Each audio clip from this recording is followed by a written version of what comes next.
Muito bem, nós vamos para o nosso estudo que nós estamos fazendo na primeira carta de Pedro. Na verdade, estamos já chegando aos versículos finais do nosso estudo da primeira carta de Pedro. Nós estamos no capítulo 5. Agora nós vamos falar um pouco sobre a palavra que Pedro traz para os jovens, né? Os primeiros 4 versículos, Pedro traz uma palavra para a liderança, para os presbíteros. E agora, a partir do versículo 5, depois de exortar especificamente os líderes, Pedro passa a exortar especificamente os jovens. Ele diz: rogo igualmente aos jovens, sede submissos aos que são mais velhos. Interessante observar que o apóstolo já admoestou os santos a serem submissos às autoridades governamentais quando nós estudamos lá no capítulo 2, do versículo 13 ao 17. Pedro falou aos escravos, né, para serem submissos aos seus senhores, capítulo 2, do verso 18 ao 25. Pedro já falou com as esposas a serem submissas aos maridos, capítulo 3, versículos de 1 a 6, e agora diz aos jovens que devem acatar com mansidão não apenas a liderança dos presbíteros, mas também submeter-se aos outros irmãos mais velhos da igreja. Interessante observar a orientação de Pedro, não é? Os jovens precisam ter a humildade para aprender com os mais velhos e respeitar a liderança dos presbíteros na igreja local. Desacatar, desrespeitar os mais velhos não é, preste bem atenção, desacatar e desrespeitar os mais velhos não é uma atitude digna de um jovem cristão. Não deve existir dentro da igreja um conflito de gerações. É muito frequente, e nós precisamos observar isso, é muito frequente os mais velhos resistirem às mudanças. E também os mais jovens desvalorizarem a herança do passado. Embora nós não devemos sacralizar a idade, não é? Nós falamos isso até na nossa escola bíblica, nós devemos manter um princípio de honra aos mais velhos por parte dos jovens. O termo grego usado aqui, neuteroi, literalmente os mais moços, contrasta com presbíteroi, que literalmente fala de os mais velhos. Então, que o neuteroi representa aqui toda a comunidade, ou seja, os que não são presbíteros. Então ele está dizendo, sede submisso, não é? Sede submissos é a tradução. É a mesma palavra que aparece no capítulo 2, do versículo 13, versículo 18, no capítulo 3, no primeiro versículo. Enfim, a submissão é uma característica do comportamento cristão. A decisão de se postar debaixo da liderança dos outros, por amor à ordem e para a prática do bem. Então, submissão é uma marca, né? Deve ser uma marca do verdadeiro cristão. Depois de falar para os jovens especificamente, não é? Dizendo para serem submissos aos mais velhos, depois de falar especificamente aos presbíteros e aos jovens, Pedro então ele volta agora a sua atenção novamente para toda a igreja. Ele faz uma abordagem bem interessante acerca dos nossos relacionamentos.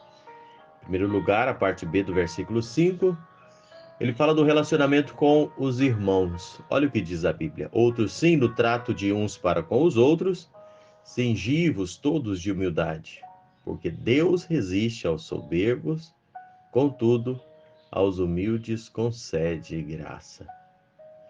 Pedro aqui dá uma ordem e em seguida ele oferece a razão dupla pela qual os cristãos devem cumpri-la.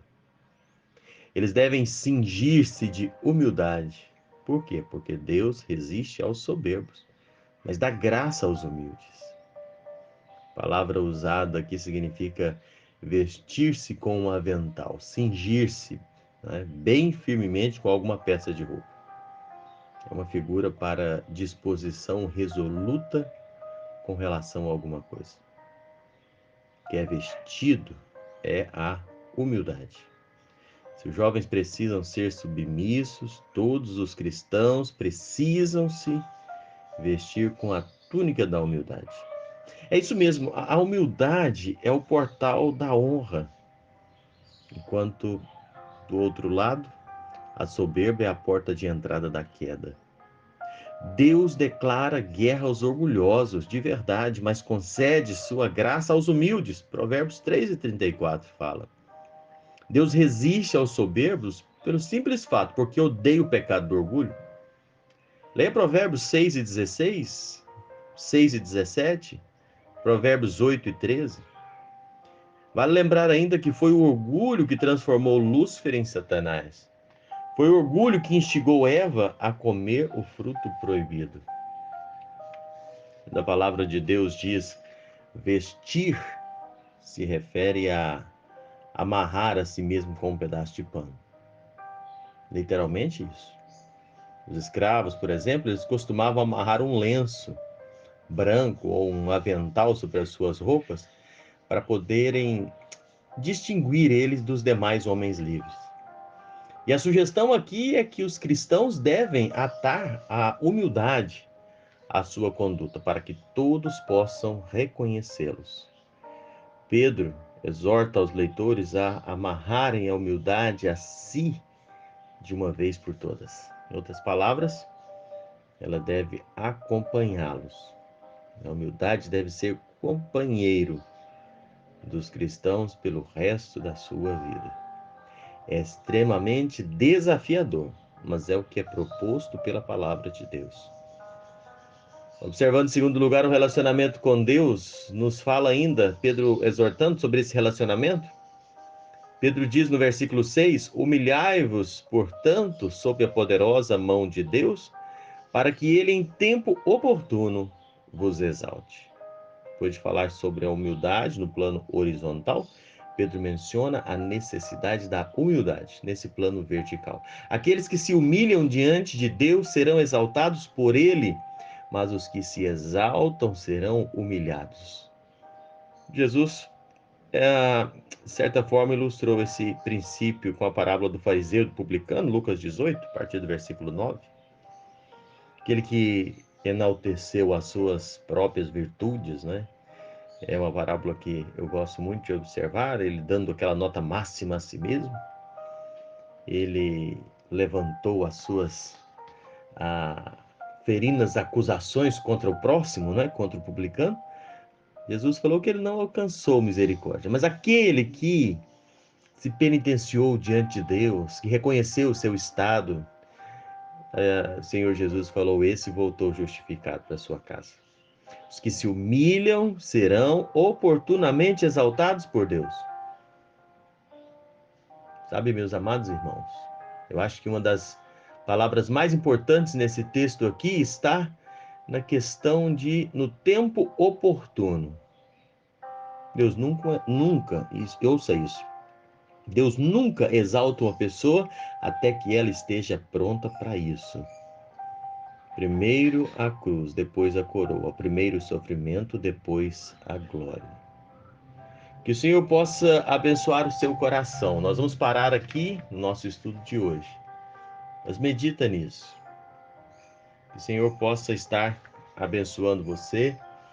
Eu quero apenas que você medite ainda no versículo 7, que é um versículo muito conhecido, mas eu quero apenas deixar a leitura para você meditar. Quando ele vai falando nisso, o versículo 7 fala do nosso relacionamento conosco mesmo, onde ele diz, lançando sobre ele toda a vossa ansiedade, porque ele tem cuidado de você. A ansiedade, você sabe que é algo tão comum hoje, né? A ansiedade quer sufocar, quer apertar o pescoço, quer estrangular. Mas lance isso diante do Senhor. Nós não temos forças para carregar o peso da nossa ansiedade sozinho. Nós precisamos tirar o nosso fardo de nós mesmos e lançar sobre Deus, como diz Salmo 55, confia os teus cuidados ao Senhor e Ele te sustentará. Então não ande ansioso. Viva a sua vida confiado, esperando no Senhor. Lança sobre Ele aquilo que te inquieta, aquilo que te preocupa. Sabe? Mas lança completamente. Devemos lançar a ansiedade sobre ele aos poucos, segurando algumas preocupações, achando que nós vamos resolver. Lança sobre o Senhor. Não fica guardando pequenas ansiedades. Que o Senhor possa abençoar, então, essa palavra ao seu coração. Nossos relacionamentos são muito importantes, mas Deus está aí para ser uma válvula de escape, um alívio, um reforço, um auxílio constante na nossa jornada. Deus te abençoe. Fique na paz do Senhor.